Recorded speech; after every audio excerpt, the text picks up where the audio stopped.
प्रेम सगाई सबसे ऊंची प्रेम सगाई सबसे ऊंची प्रेम सगाई सबसे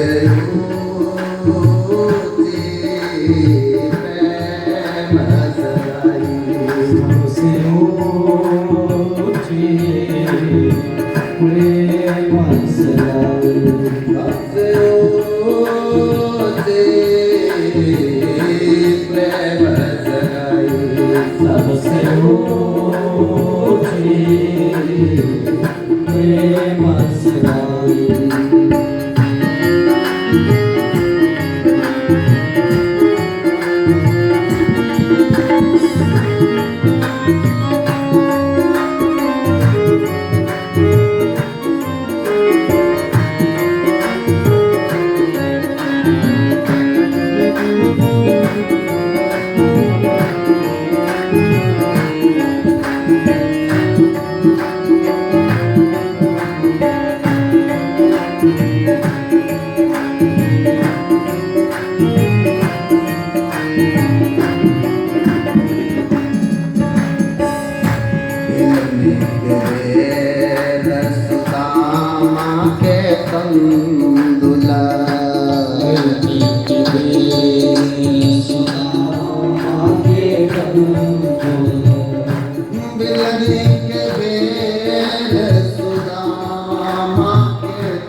नाच नचाई,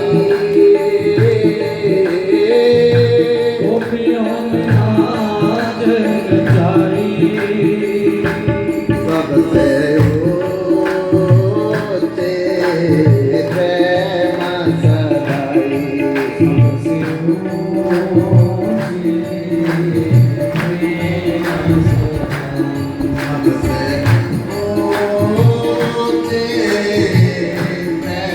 सगाई, सबसे ऊंचे प्रेम सगाई, सबसे ऊंची प्रेम सगाई, सबसे ऊंचे प्रेम सगाई, सबसे ऊंची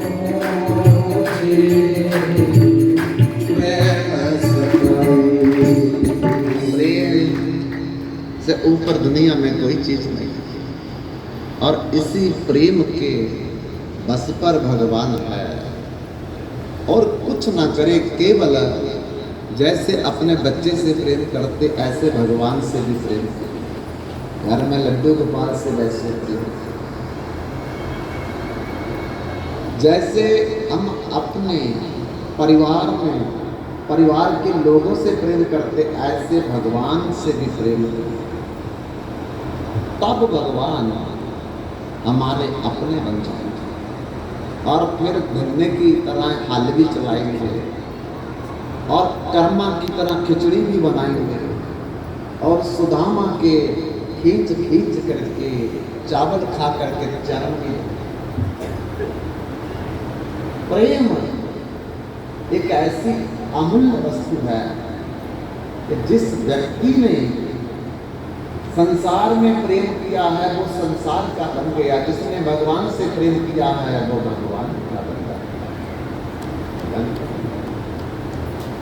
इसलिए उन देवियों ने कृष्ण बलराम को और उनके सखाओं को हाल भर भर करके खिलाया, लेकिन बंधुओ जिनको दरवाजे बंद करके बंद कर दिया था, जाने नहीं दिया था, उन्होंने अंदर ही अपना ये स्थूल शरीर का त्याग करके सूक्ष्म शरीर में भगवान के साथ पहले मिल दिया और जिनको मारा था, पीटा था, जब देखा उन्होंने कि हमारे पतियों की नजर दूसरी तरफ चली गई है, वो भी मौका पा करके दौड़ करके उसी जगह पहुंच गई जिस जगह दूसरी ब्राह्मण पत्नियां सखाओं को भगवान को खिला रही थी। तब भगवान ने खा पी करके कहा, देवियों अब तुम अपने घरों में वापस मुड़ जाओ।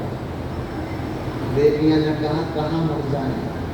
अरे जब हम आई थी तो पहले तो उन्होंने रोका, जब कुछ नहीं रुकी तो उनको बोला कि जा रही हो तो जीवन में द्वारा वापस मत आना। और कईयों को मार पीट करके उन्होंने जख्मी करके छोड़ दिया और कईयों को कुटिया में बंद कर दिया। भगवान ने कहा, चिंता मत करो, जिसने जो भाव से मेरी सेवा की है, ये जथा माम परपदन्त्यन्ते तांस तथैव भजाम्यहम् मम अनुवर्तन्ते मनुष्या पार्थ सर्वसा, जाकी रही भावना जैसी प्रभु मुहूर्त देखे तैसी। उसकी सेवा मैंने वैसे ही स्वीकार कर ली है, पर तुम चिंता ना करो, अब तुम जाओ वापस। बोले अब नहीं जा सकती, हम आ गई। अब उन्होंने कहा था जाना तो वापस मत आना, अब वापस कैसे जाएंगे, तुम्हें रखना ही नहीं हमको। भगवान कहते, जो तुमने मेरे को खिलाया है ना, जो मेरी सेवा की है आपने, 56 लोग 26 व्यंजन बना करके फल सब्जी, ये उन्हीं के पैसे से आई, उन्हीं के पैसे से उन्होंने कमाया था और वही पैसे से अन्न आया था और वही अन्न आपने अब हमें खिलाया है। तो असली सेवा आपकी नहीं हुई, असली सेवा तो तुम्हारे ब्राह्मण पतियों की हुई है, और इस सेवा के प्रभाव से उनके मन बदल गए हुए हैं। अब वो पश्चाताप कर रहे हैं कि हम बलदेवाय स्वाहा कृष्णाय स्वाहा कर रहे थे, बड़े पढ़े लिखे बन रहे थे, डिग्री होल्डर बन रहे थे, और हमसे तो अच्छी वो है जो सच में समझ गई कि सेवा और प्रेम और भक्ति किसे कहते हैं। हम तो यही खड़े रहे अहंकार में, अभिमान में, लेकिन वो तो विनम्रता पूर्वक जाकर के असली भगवान की सेवा कर रही है। देवियों, और तुम्हारा और मान करेंगे, तुम्हारी और इज्जत करेंगे, तुम्हारे चरणों में गिर करके प्रायश्चित करेंगे।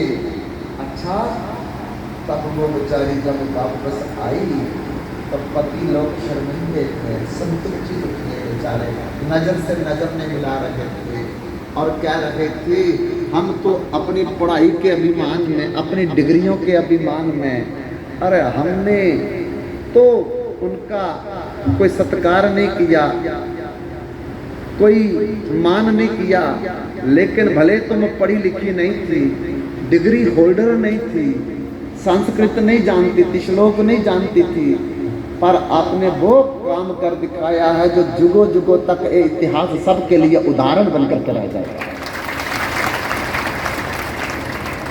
इसलिए बंधुओं, प्रेम ये बहुत ऊंची चीज है। जब ये आ जाएगी तो संसार भी बस में हो जाता है, परिवार भी बस में हो जाता है, और भगवान भी बस में हो जाता है। तो पितृपक्ष, श्राद्ध पक्ष लगातार 16 दिन के लिए भाद्र मास की पूर्णमासी से शुरू होकर के आश्विन मास की अमावस्या और आखिरी हमारी कथा का विश्राम भी आखिरी श्राद्ध के दिन है, आश्विन मास की अमावस्या के दिन ही है। तो अब हम थोड़ा सा उस तरफ कथा को मोड़ना चाहते हैं। और पहले दिन मैंने यही प्रारंभ किया था कि सुनद के पुत्र सुनद्रु और सुनद्रु के पुत्र हुए शौनक जी। जब वो 5 वर्ष के हुए तो उनको वैराग हो गया संसार से, और भगवान का भजन करने के लिए अर्धरात्रि को 5 साल की उम्र पादुका पहन करके, दंड कमंडल लेकर के और धोती कमर में बांध और गले में गल वस्त्र डाल करके निकल गए, माता पिता की 4 परिक्रमा करके और चरण स्पर्श करके कहा कि इस अपराध को माता पिता क्षमा करना, लेकिन ये जीवन भजन के लिए मिला है और मैं अपने इस मनुष्य जन्म को मैं निरर्थक नहीं गंवाना चाहता, विफल नहीं करना चाहता, खराब नहीं करना चाहता, मैं सफल बनाना चाहता हूँ, इसलिए मैं भजन के लिए जा रहा हूँ। तो प्रयागराज पहुँच गए भरत मुनि की कुटिया में, और भरत मुनि से जाकर के दंडवत प्रणाम किया, और प्रणाम करने के बाद कहा कि हे मुनीश्वर, मैं भजन करना चाहता हूँ प्रयागराज के क्षेत्र में, आप कृपा करके मुझे जगह बताइए मैं कहाँ बैठ करके भजन करूँ। तो भरत मुनि ने कहा कि यहाँ वट वृक्ष है, उस वट वृक्ष के नीचे बैठ करके बहुत से योगी तपस्वी ऋषि मुनि सिद्ध हो गए, आप भी वहीं जाकर के भजन कीजिए। शौनक जी 5 वर्ष में उस वट वृक्ष के नीचे पहुँचे, भजन करने लगे। करते करते कुछ दिन जब व्यतीत हुए तो प्रयागराज में कुंभ का समय आया और लोग बढ़ने लगे। जिस वट वृक्ष के नीचे शौनक जी ध्यान करते थे, समाधिष्ट होते थे, जप करते थे, वहाँ भी लोग आकर के अपने अपने आसन जमाने लगे। तब वो परेशान हो गए, उठ गए, क्योंकि ध्यान खंडित होता था बार बार। तो भरत मुनि के पास आए कि हे भरत मुनि, वहाँ तो लोग पढ़ रहे हैं, ध्यान लगाना संभव नहीं है, और कोई जगह बताइए जहाँ मैं बैठ करके भजन कर सकूं। तब भरत मुनि ने कहा कि फिर मैं नहीं बता सकता, साक्षात जहाँ के क्षेत्रपाल भगवान नारायण बेनी माधव है, उन बेनी माधव की शरण में जाकर के आप लोग प्रार्थना कीजिए, निवेदन कीजिए, और वही जो स्थान आपको बताएंगे उसी स्थान पर जाकर के आपको भजन करना चाहेंगे। अब सौनक जी लगभग उम्र 6-7 वर्ष की है, तो भगवान बेनी माधव से प्रार्थना करते हैं हाथ जोड़ करके, और क्या कहते हैं, पकड़ लो हाथ बनवारी, नहीं तो डूब जाएंगे। पकड़ लो हाथ बनवारी, नहीं तो डूब जाएंगे। पकड़ लो हाथ बनवारी, नहीं तो डूब जाएंगे। संभालो नाम गिरधारी, नहीं तो डूब जाएंगे। संभालो नाम गिरधारी, नहीं तो डूब जाएंगे।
घड़ी हमारे सर पे है बारी, घड़ी है पाप की गठरी हमारे सर पे है भारी। भजन पापों का है बारी, इसे कैसे उठाएंगे। भजन पापों का है बारी, इसे कैसे उठाएंगे। पकड़ हाथ बनवाई नहीं तो डूब जाएंगे। संभालो नाथ दिलदारी, नहीं तो डूब जाएंगे। संभालो गिरधारी नहीं तो डूब जाएंगे।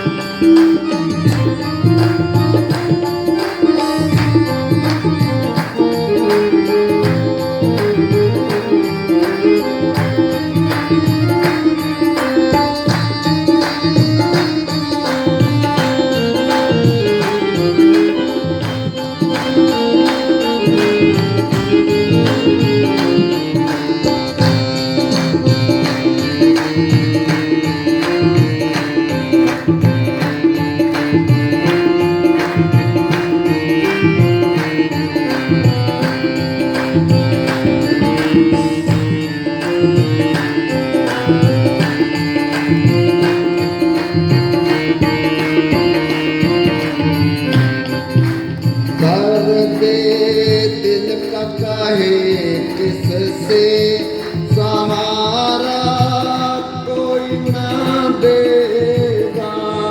दर्द दिल का काहे किससे सहारा ना कोई देगा। दर्द दिल का काहे किससे सहारा ना कोई देगा। मोहे आप ही मोहन और किसको सुनाएंगे।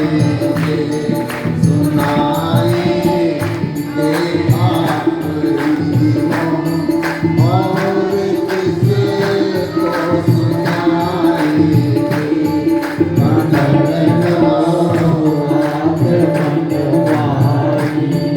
नहीं तो डूब जाएंगे। पकड़ लो हाथ बनवाए नहीं तो डूब जाएंगे।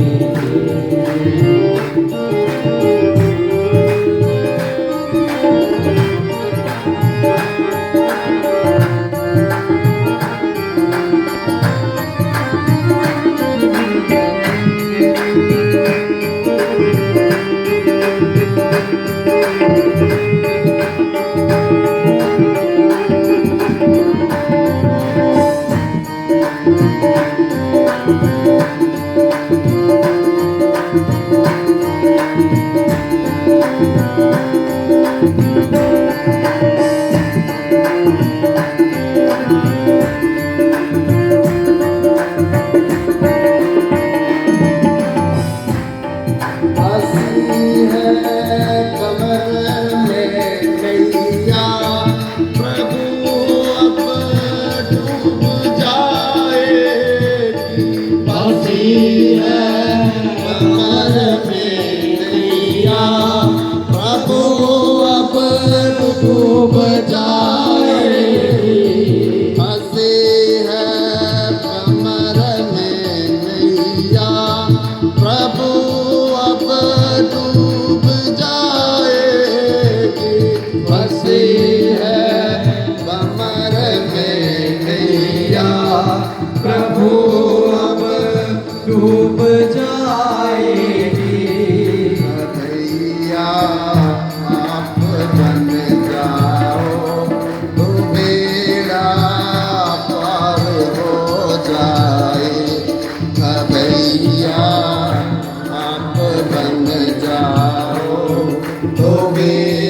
जब तुझसे न सूझे तेरे उलझे हुए धंधे, भगवान के विश्वास पे छोड़ दे ए बंदे, वही तेरी मुश्किलें आसान करेगा, जो तू न कर सका वो भगवान करेगा।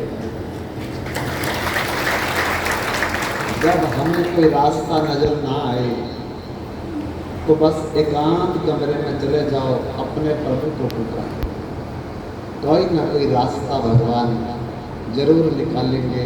बंधुओं, भगवान प्रकट हो गए और प्रकट होकर के सौनक से कहते हैं, बालक, कोई भी भजन करने के लिए जब चलता है तो मैं ही उसका आश्रय बनता हूँ।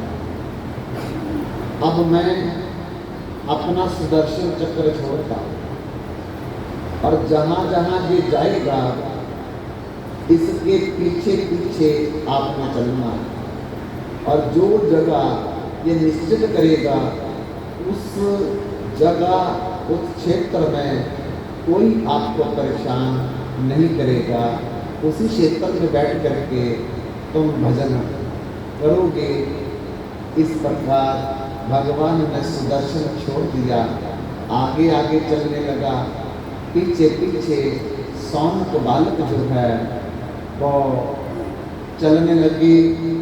और चलते चलते बंधुओं वो कहाँ पहुँचे, ये कथा कल हम आगे शुरू करेंगे।